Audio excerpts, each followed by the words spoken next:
Hello बच्चों, कैसे हो? आई होप सब अच्छे होंगे और पढ़ाई कर रहे होंगे। तो आज मैं आपके लिए एक बहुत महत्वपूर्ण चीज़ लाया हूँ और ये इतनी महत्वपूर्ण है कि आगे बहुत काम आएगा तुम्हारे। वैसे तुमने 8th में पढ़ा है, लेकिन फिर भी यहाँ पे थोड़ा सा ये 8th में तुमने सिर्फ पढ़ा है कि ऐसा होता है। यहाँ पे हमने क्या करना है, सिद्ध करना। हमारे पास यहाँ पे प्रमेय आ गई है, ठीक है। इन्हीं प्रमेय को हमने सिद्ध करना है। मैंने बोला था 9th की जो गणित है उसमें प्रमेय और जो रेखा गणित है वो बहुत ज़्यादा है, ठीक है। अभी आपका त्रिभुज शुरू नहीं हुआ, तो त्रिभुज को शुरू करने से पहले हमारे पास त्रिभुज का एक गुण है कि जो त्रिभुज के तीनों अंतः कोण होते हैं उनका योगफल 180 होता है। त्रिभुज का कोण योग गुण बोलते हैं। क्या बोलते हैं? कोण योग गुण। क्या बोलते हैं? थ्योरम है, प्रमेय है कि क्या हमें सिद्ध करना है। सिर्फ हमारे पास ये आएगा कि सिद्ध कीजिए कि त्रिभुज के अंतः कोणों का योगफल 180 अंश होता है। इतना दिया होगा सिर्फ, और बाकी हमें खुद करना है। यही थ्योरम है, यही क्या है, प्रमेय है।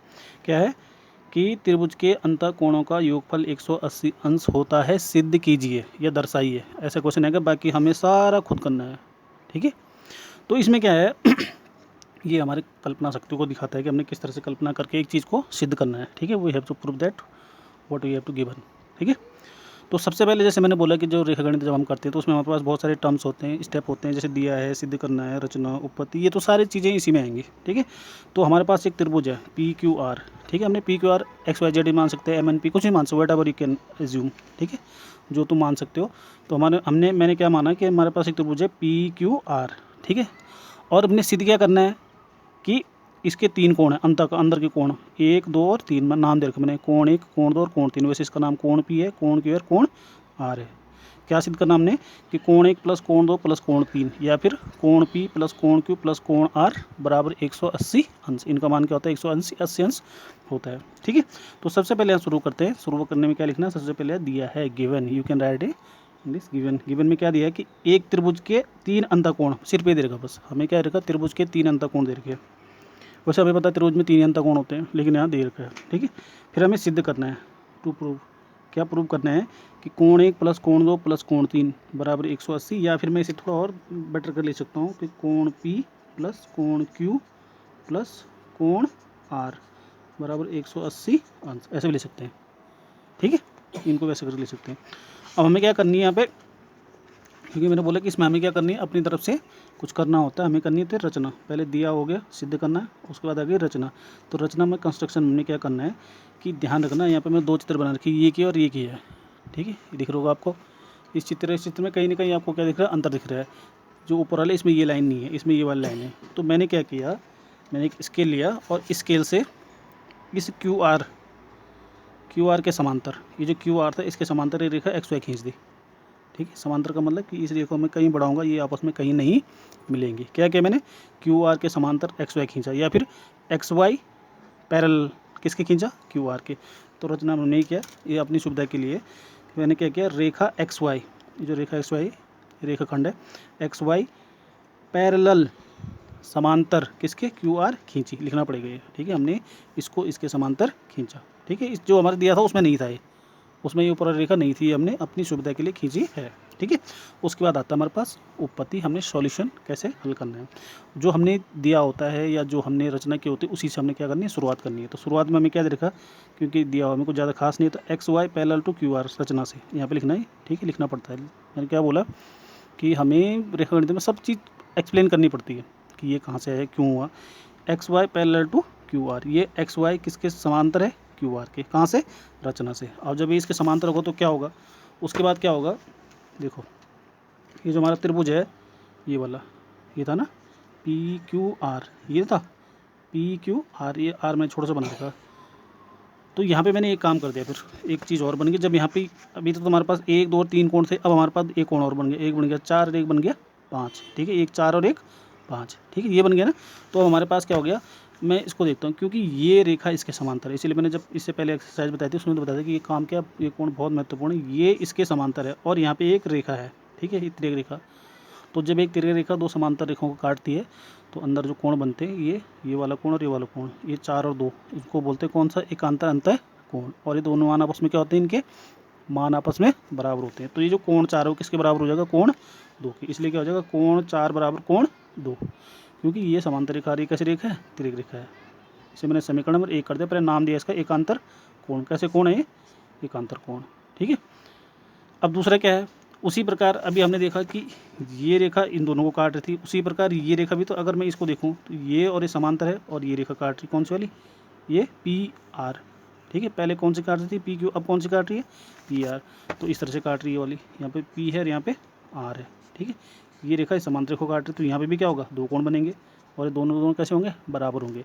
तो कोण 5 किसके बराबर हो जाएगा, कोण 3 के।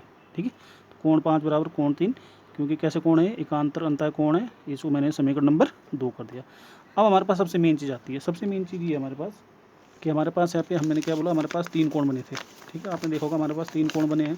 किस तरह से बने थे हमारे पास, ऐसे थे ना, देखो जैसे हमने त्रिभुज बनाया, ये था 1, ये 2 और ये 3, ऐसे बने थे। यहाँ पे एक बना था 4 और एक बना था 5। अगर मैं इसी को देखता हूँ, ये जो बने हुए हैं 3 कोण, ये वाले 1, 4 और 5, अगर मैं इनको देखता हूँ, ऐसे मत देखो इनको, ऐसे में देखो।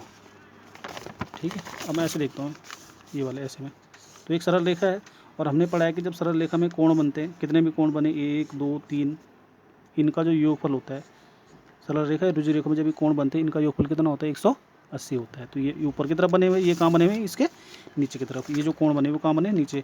तो कोण 1, कोण 4 और कोण 5, 1, 4 और 5, ये कैसे है, ऋजु रेखा पर बने हुए कोण है, इसलिए इनका योगफल कितना हो जाएगा, 180 अंश होता है, हमें पता है पहले से ही।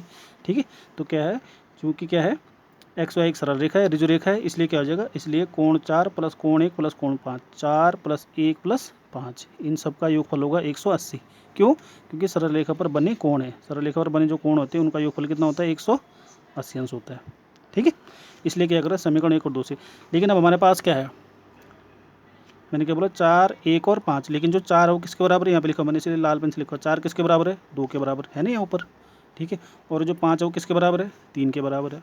ठीक है, तो 4 की जगह हम 2 ले सकते हैं और 5 की जगह 3 ले सकते हैं। तो यहाँ पे क्या हो जाएगा, समीकरण 1 और 2 से मान रखने पर हमने किसके मान रखे, 4 और 5 के, 4 की जगह 2 रख दिया, 5 की जगह 3 रख दिया। तो हमारे पास जगह कोण 2 प्लस कोण 1, क्योंकि 4 की जगह 2 आ गया, एक तो एक ही, और 5 की जगह क्या आ गया, 3 आ गया, बराबर 180।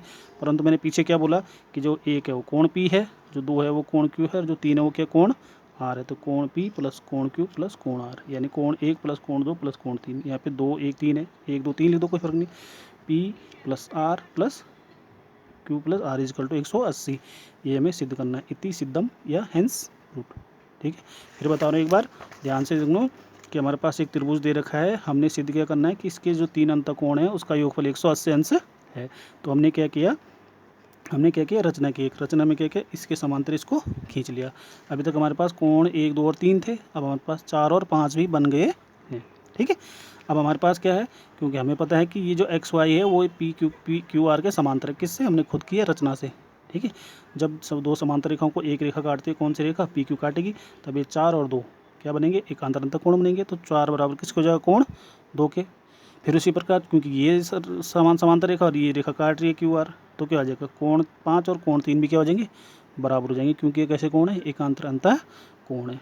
ठीक है, और फिर क्या है, हमने इस एक्स वाई को देखना है, एक्स वाई क्या एक सरल रेखा है जिसमें कि 1 प्लस 4 प्लस 5, इन सब का योगफल कितना होगा, 180 अंश होगा। तो 1 प्लस 4 प्लस 5 बराबर 180, तो 4 है वो किसके बराबर है, 2 के, और जो 5 है वो किसके बराबर है, 3 के बराबर। तो 4 की जगह 2 लिख देना, 5 की जगह 3 लिख देना। तो 1 प्लस 2 प्लस 3 बराबर 180 अंश। लेकिन जो क्या है, 1 क्या है, कोण पी है, 2 क्या है, कोण क्यू है, और 3 क्या है, कोण आर है। तो इस तरह से हमारे पास क्या आ जाएगा, कोण पी प्लस कोण क्यू प्लस कोण आर बराबर 180 अंश। ठीक है, इस तरह से हमारे पास यहाँ से आपने क्या करना है, इसको रखना है, कर भी रखा है, मैं इसलिए भेज दूँगा। ठीक है, और आई होप इसको 2-3 बार रिपीट करना।